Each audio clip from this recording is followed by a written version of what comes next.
Lynx is back, and so am I the fool who's going to attempt another range-only progression journey in my own unique way. Last Lynx, I went in completely blind and picked whatever relics I felt was the best. This time, I've actually planned ahead now that I have a much better understanding of how Lynx works. My end goal is to reach best in slot range while going for the Dragon Trophy. In this links, regions will be locked, which means a variety of content, resources, and bosses are locked behind a region. We have Misthalin, Havenhide, and Karamja for free, but the rest of the world is locked. We only get to pick 3 regions, so which regions have I decided? Kandarin, Anachronia, and the Wilderness. Why? Let me explain. I have these early game goals: 100 fletching, 100 woodcutting, 95 firemaking, and 40 ranged in order to unlock God Arrows and Internal Magic Bow MK5. Once that's achieved, then I will improvise my journey. Last links, I found out the Ranging Guild in Kandarin has a shop that sells arrowheads and shafts, with fletching retiering now lowering the rune arrow fletching requirement to level 50 fletching from 75. I could easily train fletching at the same rate, except when I log in into the main game, rune arrowheads are now 1k GP instead of 100 GP. But I won't let that stop me. I will find a way, I always do. I'll also be more proactive in farming feathers or buying them from the Lumbridge fishing supplies. The main goal is to get 82 fletching to unlock the God Arrows, which is why I also picked Anachronia. Once I reach 82 fletching, I can use the teleport at the Plain-owned farm, which is also in Kandarin, to get started right away. I also need the woodcutting levels to make my Internal Magic Bow MK5. Last links, there were tons of tasks where I can do woodcutting and firemaking and fletching tasks in sync, which yielded a lot of points. The first week of Kandarin also runs the circus, which will help a lot with getting ranged agility and magic experience early on. If you also heard, that swiftness technically requires Kandarin, but I had plans to pick this region regardless, and these are the reasons why. Another thing is that if the World Wakes is auto-completed for picking Kandarin, surely there is nothing stopping me from talking to the NPC to claim the lamp rewards and the additional activity XP, right? We'll see about that. Bonus content like Ancient Invention, Deep Sea Fishing, God Statues, Memorial of Topics is nice too.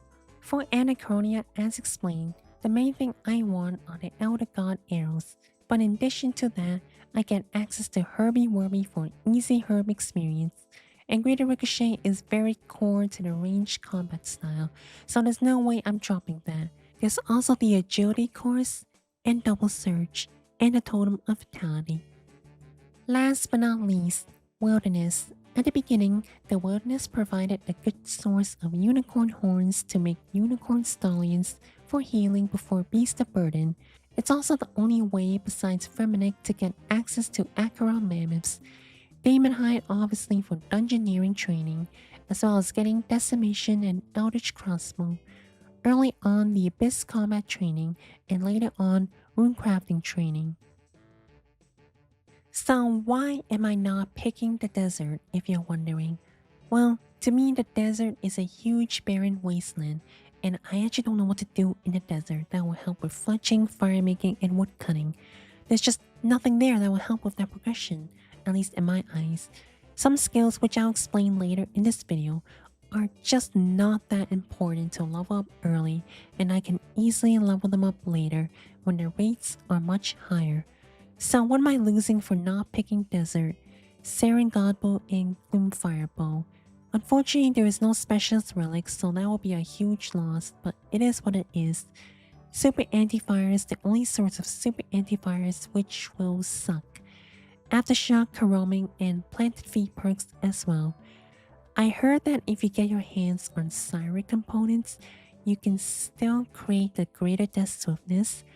I will have to verify that in links, but it's possible this is a loss too. Unless I recently heard they might just make it so you can unlock greater death swiftness without siren components.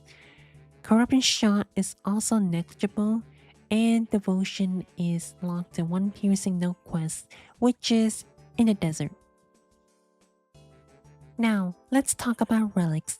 Now, at the time of recording this video, we don't know the true tiers of the relics yet, so I'll just state my wish lists. Survivalist. Double resource gathering is a bonus, but the main thing is that I want the best in slot tools right away to pretty much ignore mining and smithing as much as I can early on. Superheated is for the simple fact that I can train woodcutting in sync with firemaking.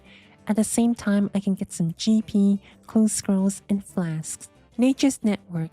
Last links, I picked the mushroom relic and I don't regret it. I loved it. The main reason is that I don't have the patience to wait for crops to grow. It's just too annoying to micromanage that. Antiquarian? Mainly because I want access to all the relics, which would be super helpful. Early on, things like Death Note, Luck of the Doors is super nice, or the skilling ones even. If this is in the same tier as Superheated, I may actually pick this over Superheated, but it's gonna depend on my GP situation. Clue Relic. Well, I hate doing clues, and I need clues for fortunate components to make Essence of Finalities, so I'm gonna have to do it. Last but not least, Isiatic Faith. Since I picked Specialist last time, I never got to truly take advantage of this relic with Eldritch Crossbow. In this links, it will be my excuse to do so, and another reason why I am sacrificing Desert. There may be relics, mostly some stuff I want from it, but it will depend on its tier. Rejuvenated. Depending on what's it going up against, I would definitely pick this to pick one of the maybe relics. Crystal Grace, mainly for Disruption Shield. Divine Druid, to unlock the recipes to make use of the Crystal Flask. Honestly, I can live without the outer overloads. Assassin's Insight, really, it's just for forecast. Golden Touch, well, this is one way to get super anti-fire, so I can pick this relic just for that. Transmutation, well, it's really just for the incandescent energy to transmute onyx dust into uncut onyx to make EOFs. Otherwise, I would just have to suck it up and do Hurricane for them. Production Master, depends on what it's going up against. Personally, if I was going for the first to 200 mil fletching, I would pick it, but that's not my end goal, and in my opinion, it's kind of a waste. Just spend more time doing it. Last but not least, these are the relics that I just don't care about. I don't see what they offer me to help me with my ranged progression. I will add a pinned comment below once they show us the tiers of the relics. For blessings, shout out to Tiger Fang and Nomo for this tool. The link will be in the description below. Basically, it's this. I want to take advantage of the extra health boost and damage from Big Bone to apply that bombardment extra damage. Use preparation to reduce cooldowns manually, stack a bunch of critical damage and crit chance with multiple hit splats. The automaton is just for how much I'm going to shout into the abyss when it comes to farming invention components this links. I don't want to feel like I'm one-shotting every boss, but I do want to feel more powerful. So that's what I'm planning to do. If you are wondering why I am doing it this way, feel free to ask me in the comments because otherwise this video will be too long. But should I need to mention it, I'll just explain how I will level certain skills that may be painful for me. Mining, gonna neglect it for most of the early game and just swing your pickaxe at stuff should work just fine. Gonna neglect it for most of the early game. Just make the bars from the ores if I need smithing levels and I can AFK this while editing my videos. Agility, I will use the Stronghold of Safety Lamp early on, then do the Circus, do Gate of Validness until Anachronia, and then I'll go for double surge and totem of vitality, and I'll have 99 agility by then. Herblore, Herbie Werby early on, and then I rely on Slayer creatures like Ascension creatures, Fire Blooms for herb supplies, and wing it like I did last leagues until Dream of Aya. Thieving, I don't know what to do with this skill. I don't know what it's supposed to do for me. I'll just do safe cracking at tier 7 and later Dragonkin Heist for super anti-fires if I do decide to rejuvenate into Golden Touch. I will get Infernal Ashes from Alchemist's Chest when farming for full anima, Ivar for early game prayer, then later Carapac, Nolan Dragonkin, and Vorkath for bones. I am already going to be farming Carapac for Jazz Anima and Scripture of Jazz anyway. If World Week's quest rewards works, then it's even faster. Slayer, I don't see what early game Slayer is going to do for me, so I'm just gonna do Vorkath. Magic, Circus early on. I actually don't know what to do. Attack and Strength. I am reliant on the Minotaur familiars, but they were my last 99s last leagues, and that's going to happen again. Rune crafting. I'm probably going to make a bunch of Necro runes and scream into the void. Maybe that internal magic weapon imbuing at the end. Farming. I'll likely have a bunch of seeds throughout my journey. In the early game, I'll just buy a bunch of seeds and plant them using my fairy mushroom relic. Construction. God statues at the beginning. I can just make planks from all the trees I chop and then do construction contracts. I don't know what Hunter is going to do for me early on, so I'm probably going to neglect it. I'll just do Hunter tasks like in last leagues and it will level up that way. Eventually, I'll do Big Game Hunter 2 at the highest tier or just AFK at the closest graveyard. Summoning. Charming Imps Abyss for early summoning experience, making a bunch of metal minotaurs, and making a bunch of unicorn stallions.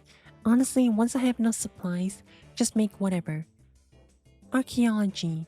Like last leagues, I would just AFK Stormguard Citadel so much that I forgot materials was supposed to be painful because I didn't felt that last leagues. I have Memorial for Gothic, so I got Memory Strands. I can do Vibrant Energies. There's also Gate of Validness. Invention. Like last leagues, I neglected Invention until tier 6. Just unlock the blueprints. Necromancy.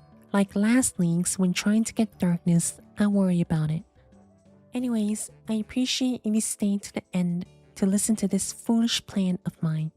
I will be streaming on Monday on the first day in leagues on both YouTube and Twitch, so I hope you catch me there. I may stream additional days as long as I'm not AFK skilling for hours. Thanks for listening, and bye bye.